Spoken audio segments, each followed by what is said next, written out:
Okay, so this is where we stand on the floor. Where else would you stand? Can't stand in the ceiling. No, just kidding. Quick recap. This is part three, unfortunately. Maybe part two. I'm not mathing today. So, anyhow, found out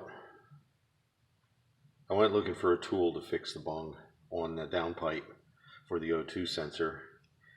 And I'm hoping I can screw in the new O2 sensor. Maybe you can see this. There you go. This is the old one. I did find it. It was laying on the floor under where the Jeep was parked on the lift.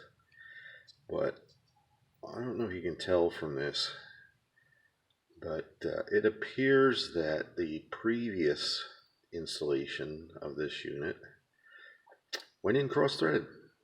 And that's why it came out so hard. That's why the O2 tool didn't work. That I had to, cut off the end, break off the porcelain, and hit it with a regular socket and the impact to get the darn thing out. So, anyhow, I bought a tool. Cheapest one I could find. Not always the best, but it's a thread chaser for spark plugs, and it's a 14 millimeter, which I'm told that's what all these O2 sensors are, 14 millimeters, which is the same as a spark plug. And if you look on the back, it says 14 by 1.25. Metric thread designation just means it's a thread and a quarter per millimeter, I guess. I don't know. Some sort of metric thread. Anyhow, so I'm going to run this into the bung. I did take a file on the part and tried to clean up the threads as best I could. And we'll see what happens from there. So, anyhow, more later. Alright, so all this new lights in here, you think it'd be brighter. Alright, anyhow, got the new O2 sensor in. The tap I got was the wrong one, too small. So I nursed the new one in. Just checking to make sure I'm alone. I did get it to go in without cross-threading this time. Best I could. It's working. You don't want to drive one of these without the O2 sensor, and they idle around 2,800 to 3,000 RPMs, and they're a little loud, of course, because there's a big hole. But if anything should happen, my next fix is a new downpipe and another O2 sensor. I do have the option of cutting that bung out and welding a new one in, but my welding skills aren't that great, and I haven't checked on a price for the downpipe with the bung in it. On Rock Auto, I will do that. That'll be an update at some future date. But it's back together. It starts, and I addressed another issue with.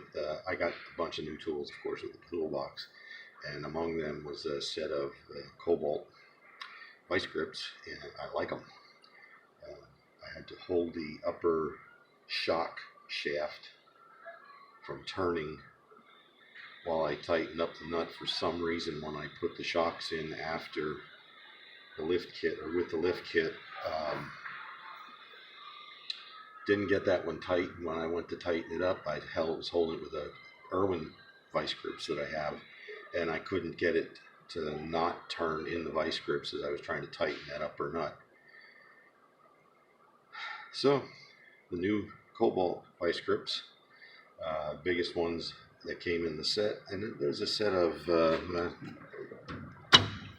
one, two, three of them.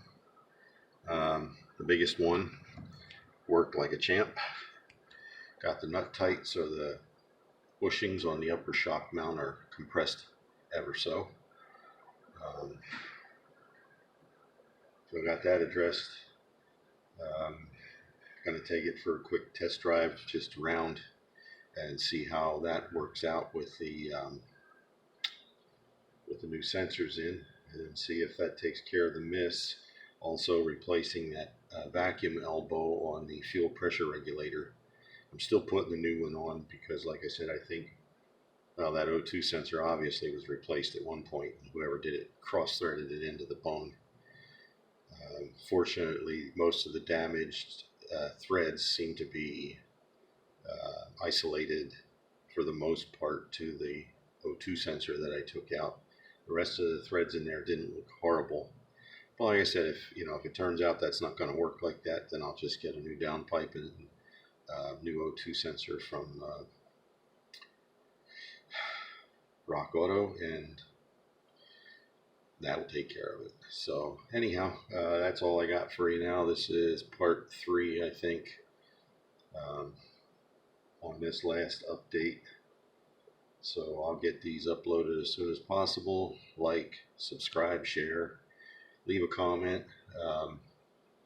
If you have any thoughts on this, I am still going to switch to the non-ethanol fuel after this tank is down, and we'll see if that helps or not. I can't see where it would hurt anything to switch to non-ethanol fuel.